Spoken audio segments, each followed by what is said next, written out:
Salam dostlar, Blender sapaklarımızın 28. söylen şuun devam ediyat. Blender sapaklarımızın 28-sinde dostlar geçen edek birleştirme kurallarını görüptük. Bu edek ayırma kurallarını görüyoruz. Nädip obyektleri bir näçe bölüklere bölüp bolýar ýa-da bir-birine nädip aýryp bolýar. Şolary seredip geçersen, şolary seretmäk hak dostlar geçen edek birleştirme kurallarını men görkezemde bir zat ýadymdan çykartdym. Ya şu wagt ýadymda wagty şonu size görkezeýin. Ne dostlar, men misal üçin şul obyekti Shift D bilen Object modda wagty Y tarap bir şeydi kopya alsam, indi şunun hersi aýratyn obyekt. Indi men şu aýratyn obyekti bir obyekte öwürjek bolsam, Ctrl J bassam, indi şunun ikisi bir obyekt bolýar. Ýagny men şulary G harpy bassam, ikisem bileýlenýär, rotate etsem hemmesi biledýär. Ýa-da tab bassam, ikisem edit moda bile geçýär. Indi bu gedek ayırma kurallarına geçeceğiz. Nädip obyektleri ya da face'leri, vertex'leri bir-birinden ayırmaly. Indi dostlar, ünseren bolsaňyz bizde şu taýda ikisem edit modda görýän bolsaňyz ikisem bir obyekt. Bizde şu wagt bir obyekt boldy. Indi şunun üstüne L harpyny basyp saýlaýan we saýlamdan soňra P harpyny basýan, P harpyny basandan soň separate kural çykýar. Separate kuralyna selection üstüne bassam, indi men şu obyektim aýratyn obyekt bolýar. Ýagny bu kubum şu kubumdan ayrılı. O näle görkezip bilen ne? Object moda geçtik. Indi ýene de hersi aýratyn obyekt ýagdaýyna geldi. Indi men şu obyektim alýandan podýan. Indi dostlar B Z edip şunu ýokary çekýän. Bu ýokary çekenden soňra separate kurallarını ikincisini düşündirmek üçin şunu bir näçe böleklere bölýän. Arasyň ýa-da şunu köpürak böle. Indi has düşünükli bolar ýaly. Şunu köpürak bölüm. Hem de 3'e basayan face moduna geçýän. Berden shading modunda geçeli. Berden 3'e bassam, Ctrl Alt bilen şu face'imi saýlaýan, Shift'e bassam bu face'imi saýlaýan. En harply nädir berden size screen cast'de anlatayım. Ünseren bolsaň nädip saýladym? Ene. Şunu üstüne getirdim. Kenarına gelen soňra Ctrl Alt bilen şu face'ler saýladym. Shift'ten basyp saklap bu ýokarky face'lerden saýladym.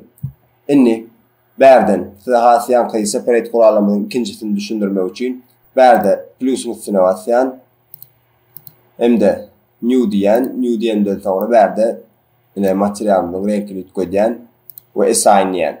Indi galan face'lerden saýlaýan, berden saýladym. Muňa da new material diýän, new diýän we berden renkimizi gyzyla öwrýän hem de assign diýän.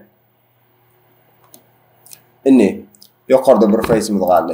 Üçe basýan näni bu face'imi saýlaýan, plus'a basýan, select diýenden soňra new diýän, berden hem muň renkini meselem sara öwrelim.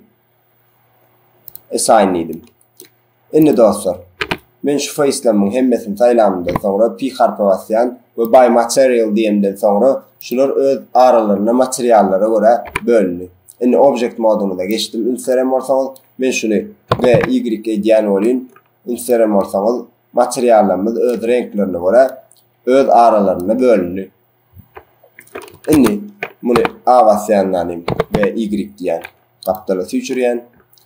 Berden Shift A diýänleri ýene de bir küp çağıran kübümü taba basýandan edit moduna geçen GZ diýen ýokarlyk süýçürýän. Indi Scale Shift Z diýen, ýagny Z'den galan hemme koordinatlarda kiçelt diýenleri şeýdip inçeldiýän. İnçeldenden soňra Ctrl R bilen muňa bir näçe gedek loop cut goýberýän. Bu loop cut goýberenden soňra 3'e basyp face moduna geçýän. Face moduna geçenden soňra Ctrl Alt bilen şeýdip ene şu aýlawdaky face'imi saýlaýan we delete basýandan faces diýip şunary pozýan. Indi men P harpyna basyp, ýagny üçüncüsi separate kuralynyň üçüncüsi by loops diýip bölsem, indi taba geçýän bolýan. Şular ýanky kesilen ýerinden şu iki obyektimi birleşdiren işlep bolmansoň şu iki obyektimi aýratyn böleklere bölünýär. Ýagny indi hersini aýratyn obyekt tökülni tanaýar. Ene dostlar, Blender sapaklarymyzyň 28-sinde size obyektleri ya da vertexleri ya da face'leri, edge'leri bir-birine nädip aýyrmalygyny düşündirip geçdim, ýagny aýyrmak guralynda düşündirdim. Tapamyz göwnüde ýaran bolsa like basmagy, paýlaşmagy hem-de kanalymyza agza bolmagy ýadyňyzdan çykarmagy dostlar. Indi tapaklarda görüşýänçek.